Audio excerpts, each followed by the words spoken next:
Você já deslizou o dedo no Tinder e perguntou de novo por que, Deus? Por que que eu tô atraindo o mesmo tipo de problema, mesmo tipo de pessoa? Não é a mesma cara, mas é a mesma frieza, o mesmo afastamento, os mesmos padrões. Que saco. Antes eu quero dar um aviso. A gente vai falar muito sobre como é que a gente pode sair desse padrão, sair dessa capa da invisibilidade, porque Harry Potter, você me deu a capa errada, eu não quero isso. A gente vai falar de tudo isso. Só que eu quero avisar que eu sou capricorniana, ótimo, com um ascendente e lua em peixes. O que isso quer dizer? Às vezes eu me perco na minha fala, às vezes eu esqueço a coisa mais importante, o wow daquilo que eu ia falar.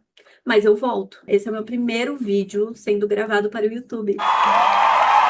Finalmente vai sair esse vídeo e estamos aqui para aprofundar nesse assunto dos padrões que prendem a gente em relações amorosas merdas, para não dizer outra coisa. Então vamos lá. Não é dedo podre, não é praga de mãe, não é questão de sorte. O que você tem aí é um padrão chamado indisponibilidade amorosa. Na indisponibilidade, a gente fica invisível para as pessoas que estão disponíveis. Para aquele cara maravilhoso que gosta de trabalhar, que tem honestidade, que é fiel, sabe? Na indisponibilidade, a gente fica visível para os infiéis.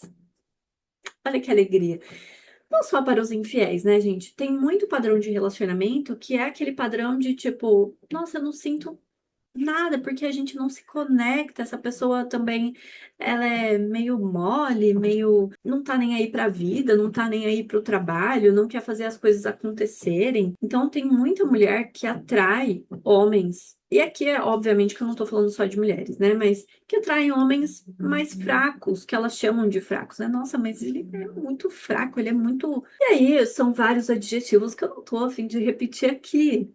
Eu atendo muitas mulheres, eu sou terapeuta, psicanalista, astróloga também. E nesse mundão de meu Deus, eu vejo muitos relatos de relacionamento indisponível, de ai, no Tinder não tem nada que preste, não existe homem que preste, mesmo quando é os meus amigos me indicando pessoas que eles acham legais, o negócio não vai pra frente. Calma, que tem solução. Vamos falar sobre a solução?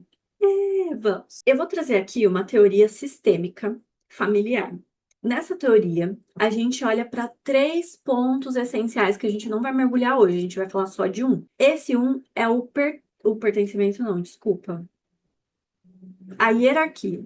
Todos mudaram a minha vida, todos transformaram as minhas relações e a minha vida amorosa, inclusive, meu relacionamento amoroso. Hoje eu estou noiva.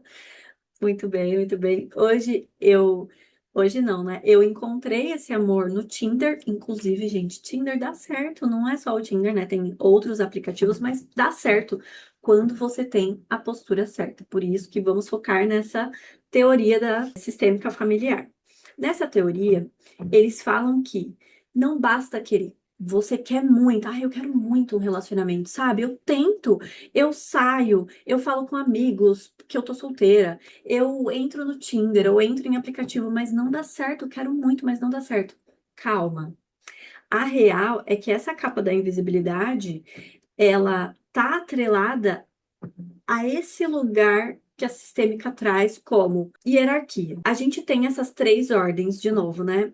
Essas três ordens sistêmicas, que é hierarquia, pertencimento e equilíbrio. Quando a gente fala de hierarquia, a gente está falando de eu estar no lugar errado na minha vida. Lembra quando os Correios ia trazer uma encomenda super maravilhosa para você e você tinha que estar no seu endereço, você tinha que estar lá no seu lugar, na sua casa para receber, senão ele voltava com a encomenda? É isso. Nós precisamos estar no nosso lugar sistêmico para que as bênçãos da vida, por assim dizer, ou para que o amor chegue. Se eu não estou no meu lugar, não tem ninguém para encontrar. Não tem como eu encontrar alguém, não tem como alguém me encontrar, me ver, basicamente. Tá, mas o que é que faz eu sair desse lugar? O que é que faz eu sair de casa, sair do meu endereço? São as culpas, as mágoas do passado. Pode ser um relacionamento amoroso que você sofreu muito e ainda tem uma mágoa.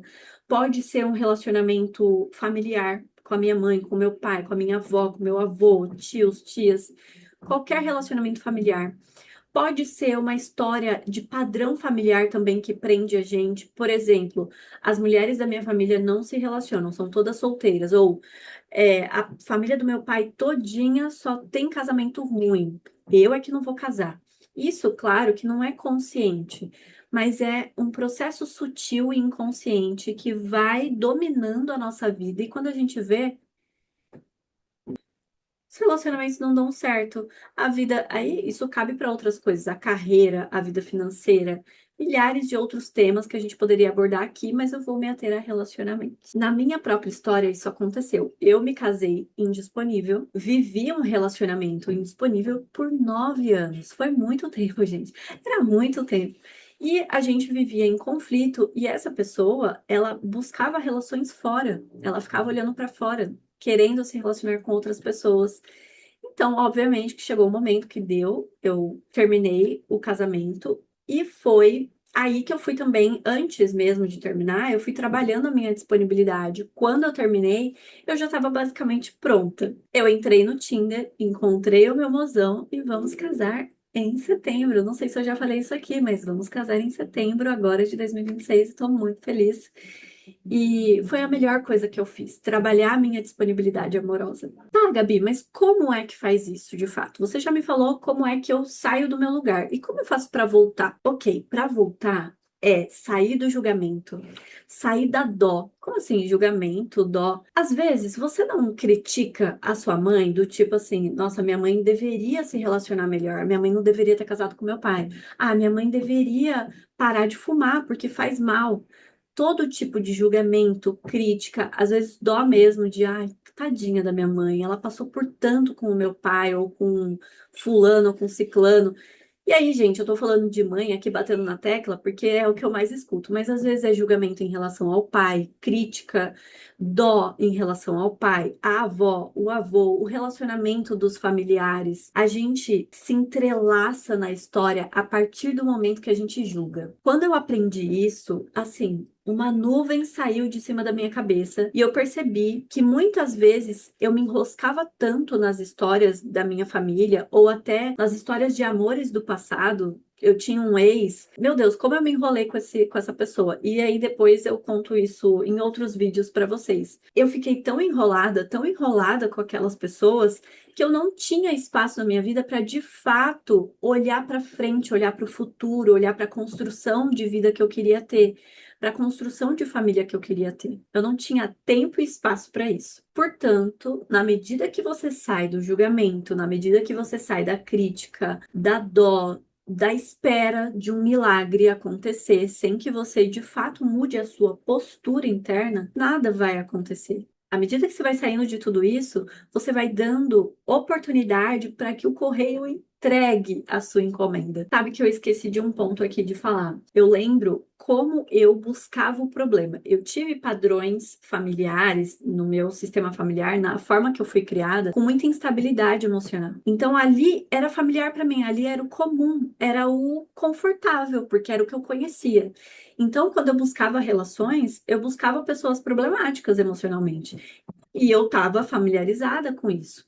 Quando eu comecei a encontrar pessoas disponíveis, aquilo era tedioso, era chato, era meio até inconveniente. Eu não conseguia me portar diante de pessoas disponíveis querendo me amar, querendo me entregar o mundo. Eu lembro de um cara específico que eu saí uma vez, que ele era advogado, ele queria um relacionamento, ele era aqueles moço bonzinho, sabe, moço bonzinho? E aí eu sentia ranço de moço bonzinho.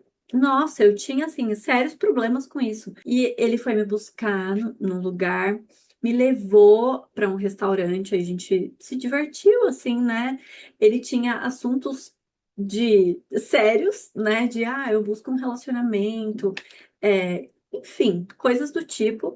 E falando do trabalho dele, e falando das viagens que ele gostaria de fazer com o futuro mozão dele, e eu, assim, que tédio. Ou seja, eu aprendi no caos a me relacionar e eu só me relacionava com o caos. Por isso que presta atenção se você sente tédio diante de uma pessoa que quer te dar alguma coisa.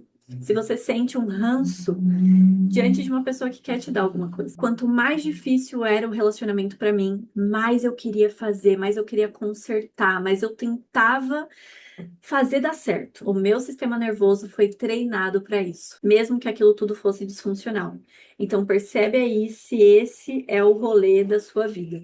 A grande virada de chave para mim foi procurar uma psicoterapeuta, aí eu adentrei ainda mais essa filosofia sistêmica e foi transformador de fato, porque um passo de cada vez eu vi esses padrões diante dos meus olhos, num lugar seguro. Aqui não é sobre culpabilizar a família de origem, tá, gente? É pra gente olhar que não foi um mar de rosas. Tem coisas boas? Tem, mas tem coisas muito doídas também. Quando eu vi que os padrões da minha família eram de mulheres que não se relacionavam bem, eu tive que escolher ser pioneira nisso, me mover para frente e fazer um pouco diferente, com humildade, pelo amor de Deus. Então eu vou te convidar a tomar essa postura por uma semana.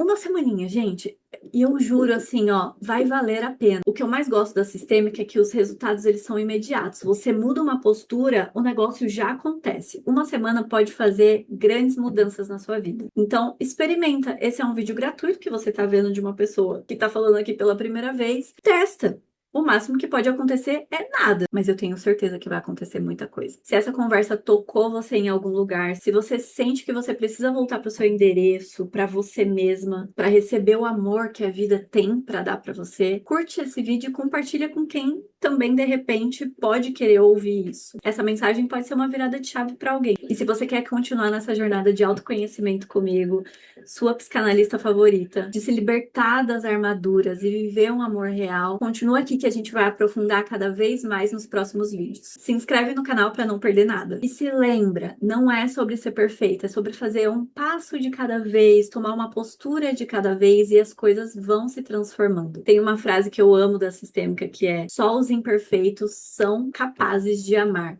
Quem tá muito no perfeccionismo, fica muito rígido, muito no controle, não consegue de fato se entregar. E eu espero que você esteja disposta a regar essa plantinha do amor. Ai, gente, muito brega, né? Mas eu sou assim, eu tenho esse jeitinho. E que essa rega não seja de mais e nem de menos. Que não seja um balde, mas também não seja gotículas. Que seja o suficiente. Até o próximo vídeo.